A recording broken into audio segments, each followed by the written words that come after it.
అందరికీ నమస్తేనుల్లా welcome to సాఫ్ సీదా ముచ్చట. భారత అంతరిక్ష పరిశోధన సంస్థ ఇస్రో మళ్ళీ పెద్ద ప్రయోగాన్ని విజయవంతంగా ప్రయోగించింది. శ్రీహరికోట స్పేస్ సెంటర్ నుంచి ఎర్త్ అబ్జర్వేషన్ శాటిలైట్ ను మొగుల మీదకి పంపించింది. ఇస్రో అంటే ఇస్రోనే అనిపిస్తుంది.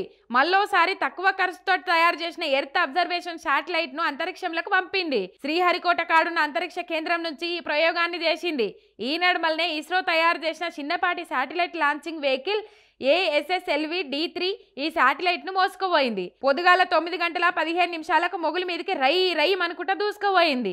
దీనికి సంబంధించిన కౌంట్ డౌన్ శుక్రవారం తెల్లారంగా 2:47 కౌంట్ డౌన్ ప్రారంభించిండ్రు. మొత్తం 175 కిలోల EOS 08 ఉపగ్రహాన్ని భూమి మీదకి వెళ్ళి 475 కిలోమీటర్ల ఎత్తులున్న గుండ్రటి కక్షల ఇస్రో ఇడిచిపెడుతుంది. మరి ఇదేం పని చేస్తుందంటే వాతావరణం ప్రమాదాలను ముందుగానే పసిగడుతుంది. ఈ శాటిలైట్ ఏడాది దాకా మొగుల మీదనే గిరగిర తిరుగుతుంటది.